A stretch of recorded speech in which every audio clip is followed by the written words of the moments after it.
TP കൊലക്കേസ് പ്രതികൾക്ക് ശിക്ഷാ ഇളവ് നൽകാനുള്ള നീക്കത്തിനെതിരെ നടപടി. കണ്ണൂർ ജയിൽ സൂപ്രണ്ടടക്കം 3 ഉദ്യോഗസ്ഥർക്ക് സസ്പെൻഷൻ. ശിക്ഷാ ഇളവ് ഗൂഢാലോചന 2022 തുടങ്ങിയെന്ന് VD സതീശൻ. നിയമവിരുദ്ധമായി ആർക്കും ഇളവ് നൽകില്ലെന്ന് മന്ത്രി MP രാജേഷ്. സ്പീക്കർക്ക് പുറമെ പാർലമെന്റിൽ അടിയന്തരാവസ്ഥ സൂചിപ്പിച്ച് രാഷ്ട്രപതിയും. ഇരുളടഞ്ഞ അധ്യായമെന്ന് പരാമർശം.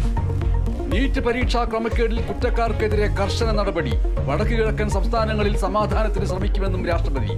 നീറ്റിലും മണിപ്പൂരിലും പ്രതിഷേധിച്ച പ്രതിപക്ഷം. നീറ്റ് ക്രമക്കേടിൽ പ്രതിഷേധം ശക്തമാക്കാൻ ഇന്ത്യ സഖ്യം. രാഹുൽ ഗാന്ധി ലോക്സഭയിൽ നാളെ വിഷയം ഉന്നയിക്കും. ഡൽഹിയിൽ യൂത്ത് കോൺഗ്രസിന്റെ പ്രതിഷേധത്തിൽ സംഘർഷം.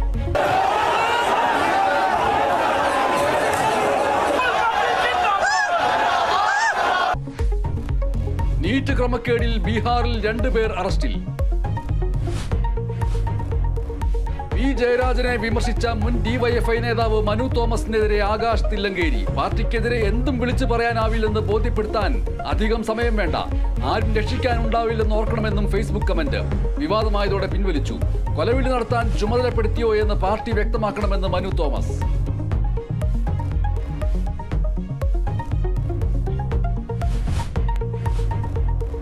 സംസ്ഥാനത്ത് മഴക്കെടുതി രൂക്ഷം. താഴ്ന്ന പ്രദേശങ്ങൾ വെള്ളത്തിനടിയിൽ. കോഴിക്കോട് പുഴയിൽ വീണ യുവാവ് മരിച്ചു. തൃശൂർ കുന്നംകുളത്ത് വീടിന്റെ ചുമരിടിഞ്ഞു വീണു.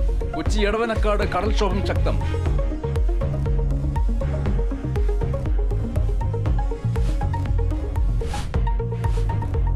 ടൂറിസ്റ്റ് ബസ്സുകൾക്ക് നികുതി കൂട്ടിയ തമിഴ്നാടിന്റെ നടപടിക്കെതിരെ ഗതാഗത മന്ത്രി. ദ്രോഹിച്ചാൽ തിരിച്ചും ദ്രോഹിക്കുമെന്ന് KB ഗണേഷ് കുമാർ. ശബരിമല സീസൺ ആണ് വരുന്നതെന്ന് ഓർക്കണമെന്നും പ്രതികരണം.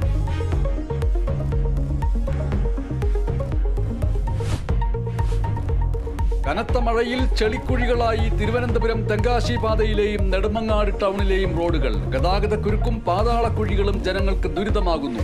അപകടങ്ങളും പതിവ് കാഴ്ച.